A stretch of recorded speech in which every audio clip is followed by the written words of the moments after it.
March 6th, 2359. On the frontier between the Cardassian Union and the Federation, an uneasy peace has stood for 4 years. A peace not forged by mutual understanding or in the aftermath of victory, rather a peace forged in desperation, with neither side truly trusting or believing it. Both sides refuse to back down and remain steadfast in their stubbornness, and both labour under the conviction that victory is within their grasp.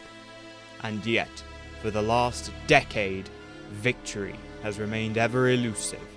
Starfleet, averse to open conflict, has dithered away opportunities for fear of being too aggressive. Meanwhile, the Cardassians find themselves in a heavyweight fight in which they are hopelessly overmatched. Only now are they coming to realize the terrible price demanded for victory, a price that shall forever stain the soul of Cardassia.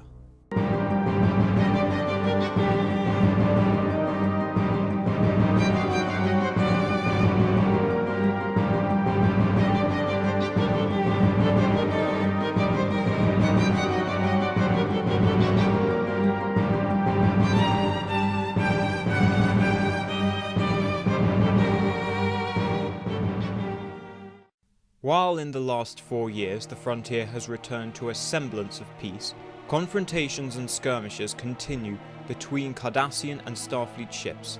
Even so, colonists from both sides continue to flock to the frontier, hoping to build their new lives in peace. For Cardassian colonists in particular, the frontier appears as a land of opportunity and plenty next to the increasingly desolate core worlds of the Union, which have been ravaged by overpopulation and unsustainable strip mining and collectivized industrial agriculture, which was the cumulative result of the rapid Cardassian militarization during the 2350s, all in an effort to secure the desperately needed resources of the frontier. And so, many Cardassian farmers were dragooned into the military as conscripts or as labourers in the shipyards, their land torn up for uranium mining. The remaining farms were reorganised into military-controlled collectives. The implementation of these policies were disastrous, with insufficient harvests during 2353 and 2354. What little food there was seized by the military, causing some 1 million Cardassians to die of starvation. A further famine was only averted by the intensification of the Bajoran occupation, leading to some 5 million Bajorans to die in labour camps, as well as a trade deal with the Ferengi Alliance, in which the state sold countless historic artifacts and treasures from the First Hibishian dynasty in order to pay for food and arms. 5 years hence, and Cardassia is beginning to recover. However, Gultar Obrek is willing to jeopardize it all.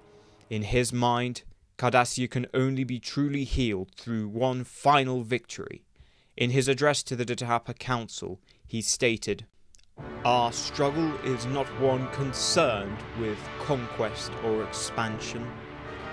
It deals with the being or not being of our very union, of being or not being of Cardassian will and Cardassian constitution. Our enemy knows not hunger, knows not want, and he is weaker for it. His resolve shall break like brittle iron against forged steel. And then they and the galaxy shall recognize the children of Cardassia as a great power and a strong people who demand their respect, so that our sons can once again form a great Cardassian union, which we shall buy for them with our very life blood." On the frontier itself, some agreement between the two had been reached, with the Federation recognizing Cardassian territory adjacent to the McAllister Nebula, and conversely the Cardassians recognized Federation holdings parallel and below the Badlands. Within the frontier colony region, Two sovereign zones had been formed, which were recognized by both parties, the Federation zone running from Dorvan to Jiraiya, and the Cardassian from Velos to Beltane. However, the rest of the frontier remained in dispute, with the systems of Solossos and Ancana remaining as significant bones of contention between the two. The shadow of suspicion and distrust continued to loom in the frontier, with cargo ships disappearing frequently. Both sides blamed each other, as well as the destruction of the Stargazer in 2355. At the same time, the Bajoran resistance began to escalate their attacks on their Cardassian occupiers, which the Cardassians blamed on the Federation, just as later in 2357, the Federation blamed the Cardassians for supporting the Tellarians in their own border conflict against the Federation. Fearing the Cardassians would use their sovereign zone as a base, Starfleet stationed ships at Umoth, Renara, Hackton, and controversially, the Cardassian colony of Ancana. Legate Nasat denounced this as a violation of the ceasefire and threatened retaliation if Starfleet did not withdraw within 72 hours. Nakamura refused to back down, and in response, Nasat invaded Salva on March 9th, destroying the USS Poseidon before deploying troops to the surface, quickly and violently subduing the outer settlements. When the larger settlement of Rio del Sol repelled the first wave, Nasat did not hesitate to bombard the settlement from orbit, killing some 12,000 civilians.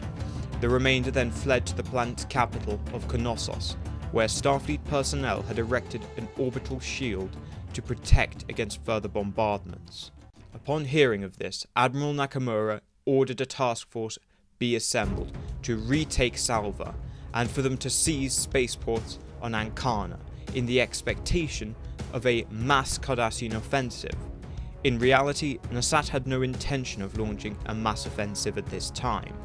Rather, he hoped to lure Starfleet into a protracted regional battle. The task force of 5 ships consisting of the Ambassador-class USS Zhukov, 2 Springfields, and 2 Miranda arrived on March 11th to face a small force of 7 ships, 3 Echoes and 4 Kulinors, easily outgunned by Starfleet. Nakamura was confident that he could drive the Cardassians from the planet. Yet, as they closed in on the Cardassian position, the USS Emory and USS Grant were struck by torpedo fire from the surface as the Cardassians had deployed surface torpedo launchers, courtesy of Ferengi arms dealers, forcing them to retreat behind the planet's moon. Nakamura realized that the only way to drive the Cardassians from Salva would be to uproot their position on the surface. In order to do so, he would require significantly more personnel, and so ordered the USS Queensland, a Sydney-class transport, to reinforce with some 2,000 embarked security personnel. In the meantime, Nakamura did what he could to relieve the pressure on the defenders of Knossos, using a away team to harass the besieging Cardassians, taking some 150 prisoners between them and killing 75 troopers. When the Cardassians attempted to drive them from their position, they were rewarded with 1 Kulinor disabled and 2 ships heavily damaged. Even so, when the Queensland arrived on March 16th, it took a further 3 weeks to fully liberate Knossos, during which time Starfleet suffered upwards of 200 casualties, whilst the Cardassians lost 800. Even so, the Cardassians were able to maintain their foothold on Salva, retreating into open country, protected from orbital strikes by dampening fields and their torpedo batteries, which in turn served as an anchor for ships in orbit.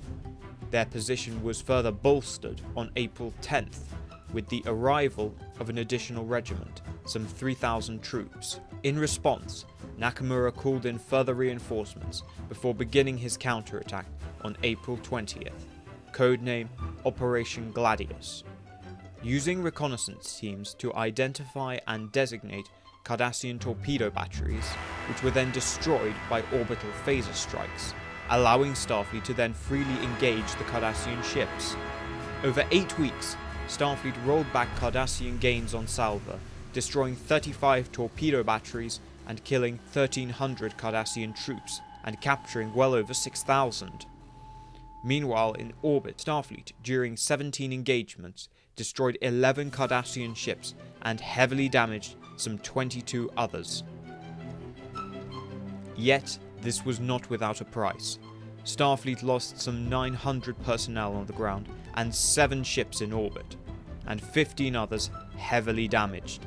As a result, now with the Cardassians driven to their last bastion, Nakamura hoped that he could force a Cardassian surrender. While Nasat did not plan to fight on, he had no intention of surrendering, and instead planned a bold escape named Operation Shashir, or Corsair. On July 2nd, he ordered his remaining flotilla and rearguard to launch a massive counterattack, while his 10,000 remaining troops were evacuated, allowing Nasat to remain at large. Meanwhile, Starfleet personnel had occupied the Fiskara starbase on Ancana since the 17th of March. Unfortunately, the supporting squadron was driven from orbit by reinforcements from Bajor and Beltani, leaving some 2,000 personnel trapped, besieged from the ground and orbit. Even so, they had held out for 5 months.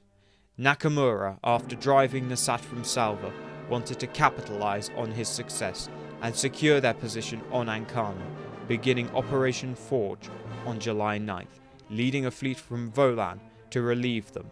Yet they were intercepted en route and forced to retreat after taking heavy damage. It soon became clear to Nakamura that capturing Ancana would require a level of commitment and resources similar to Salva, which he had no desire to repeat. And so on July 22nd, he sent a message to Ancana saying that they were free to surrender. Ignoring what they saw as cowardice from their commander, they held out until August 6th. Upon capturing the 1,500 or so remaining personnel, Legate Nasat executed 15 of them on the spot, one for every day they had disobeyed orders. While Nakamura might have wished to de-escalate, Nasat was far from finished, and on September 12th commenced Operation Barakat, which translates as Great Marauder, a famous villain of Cardassian folklore. Over the next 2 months, Nasat launched over 23 brutal attacks against Federation freighters, destroying 37, and colonies, killing an estimated 6,785 civilians. However, Starfleet did not allow these attacks to go without retaliation, and Starfleet seized over 25 Cardassian freighters, as well as actively hunting down the Cardassian ships that had participated in Operation Barakat. They were able to do so as a result of deciphering Cardassian transponder signals, allowing them to identify and isolate individual Cardassian vessels. As a result of this counter-campaign, Operation Barakat petered out by November 25th, after the 21 ships involved were all unsuspectingly tracked down and destroyed, although Legate Nasat himself continued to elude Starfleet. Fortunately for Starfleet, Nasat's luck finally ran out when on December 5th, news emerged that Nasat's greatest ally, Gultar Obrek, the leader of the Cardassian Union for over 40 years, had suffered a fatal stroke, eventually passing away on December 8th. A new ruling triumvirate emerged, within which Nasat was not popular, and he was soon after demoted from the Guard's order. The new triumvirate sought to end the conflict as soon as possible. However, in their current position, realized they were unlikely to receive favorable terms, given their weak position. Therefore, they agreed on one final campaign, which sought not to capture territory, but bring Starfleet to a decisive engagement in which the Cardassians could show strength.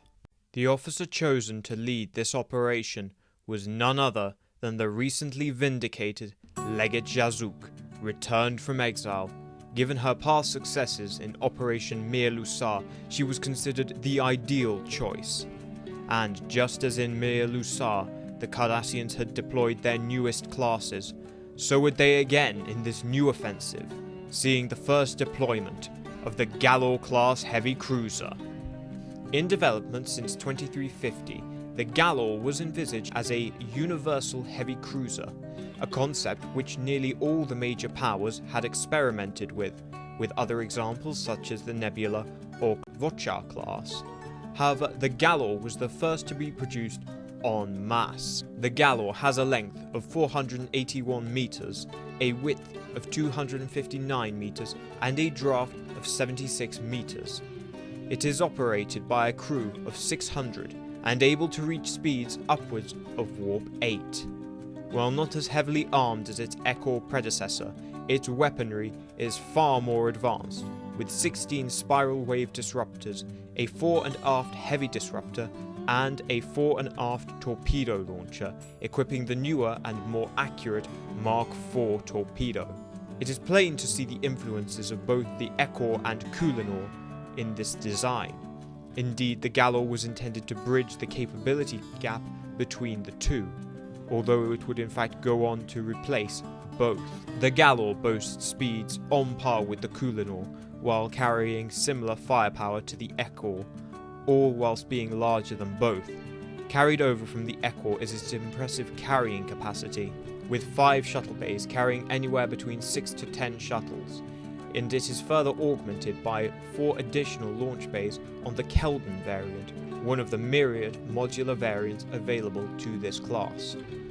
Equally, it maintains and refines the sleek and agile silhouette of the Kulinor.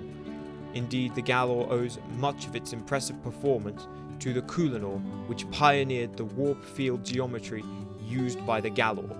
Yet more critical, however, was the abrupt change in tactics and doctrine, trading smaller scale pod tactics for more ambitious linear tactics. Rather than pair different classes together, linear tactics dictated that formations either be composed of a single class or of classes with comparable capabilities. By early 2360, 24 of these lines had been formed, with 2 full Galor lines under the Guard's order, 8 Ekor lines composed of 5 Ekors and 2 Galors, and 14 Kulinor lines, with 6 Kulinors and a Galor. During the lull in early 2360, Jazook quietly replaced the squadrons on the frontier with these new lines, although she kept the Galors hidden within the Sovereign Zone, keeping her intentions hidden. In total, she had deployed 42 ships to the frontier under Nakamura's very nose, with a Galor line hidden in the Badlands, 2 Ekor lines in the Sovereign Zone, and 3 Kulinor lines spread across the frontier. Jazook's plan, codenamed Operation Varakatesh, Fate is with us, sought to force a large, decisive, deep space engagement from Starfleet. She would accomplish this by ordering the Center Kulinor line to launch a series of raids on Hakton, Soltok, and Volan, before falling back to regroup with the first Ekor line between Volan and Beltane. When Starfleet called for reinforcements, she expected a squadron from both the Sovereign Zone and from Federation space. Both of these would then be delayed by the 2 other Kulinor lines. After defeating the first Starfleet squadron, she would then turn to engage the force inbound from the border, with the help of the second Ekor line between Beltane and Ancana, then swinging back round to engage the task force from the Sovereign Zone, in close proximity to Volan. There they would be joined by the reserve Galor line. Operation Varakatesh began on May 4th, 2360. It seemed to proceed according to plan, with the raids killing 155 civilians. This succeeded in eliciting a Starfleet response, with 6 ships giving pursuit, 3 Mirandas, 2 Excelsiors, and a Cheyenne. Starfleet was initially confident, knocking 3 of the Kulinors out of warp, but was surprised to see their comrades also drop out of warp to support them. Nevertheless, they engaged, but were surprised by the level of coordination and support utilized by the Cardassians, only destroying 1 Kulinor and damaging 2 others. And once the first Ekor line arrived, together with 3 Galors, Starfleet had lost the advantage. The captain of the Excelsior-class USS Constantine soon discovered, to his misfortune, that these new ships were more than a match for him, and he was quickly overwhelmed and destroyed, as well as one of the Mirandas. Yet, to Jazook's surprise, Starfleet's reinforcements arrived from the Sovereign Zone soon after, including the Ambassador-class USS Zhukov and Yamaguchi, as well as the USS Renegade, USS Kyushu, the Springfield-class USS Miura, USS Maitland, and USS Stannis, which had broken through the Kulinor patrol and used their superior speed to rescue the beleaguered squadron. This prompted Jazook to change her plans, and she ordered her fleet to make a fighting retreat towards Volan, to rendezvous with the Guard's Galor line. However, this was no easy task, as the Starfleet vessels were faster than most of her ships, making repeated attempts to cut her off. Only by placing the Galors at the head of the formation was she able to keep moving, eventually making her rendezvous with the Galor line, retaking the advantage. Nakamura realized that he was outnumbered and knew if he turned tail, he would only be run down, so he engaged the Cardassian line, attacking in 2 columns, diverting all power to his forward shields. This bold move paid off, with 2 Echoes destroyed, although the Cheyenne was destroyed and the Stannis sustained heavy damage. Nonetheless, Nakamura fought on, ordering a figure of 8 maneuver, circling around the fringes of the line, isolating the Cardassians and firing from all sides, destroying 2 Kulinors. Jazook concentrated fire and broke out of the encirclement, destroying the Stannis before attacking the outside of the second circle, heavily damaging the Kyushu and destroying a Miranda. Nakamura responded, quickly moving the circle into line, crossing Jazook's T, firing a full volley at her flagship, the Kapesh, destroying it utterly.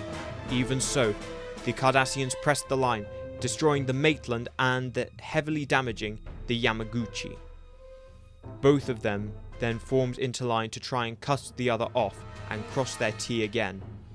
In this exchange, both the Cardassians and Starfleet sustained heavy losses, with the Cardassians now leaderless and Starfleet detecting more Cardassian ships inbound. Both sides withdrew by almost mutual consent. The Battle of Sector 43 Theta ended in a stalemate, with each side losing 6 ships. Nonetheless, it achieved Jazook's goal, although she did not live to see it, proving to Starfleet beyond a shadow of a doubt that the Cardassians could now fight them as equals.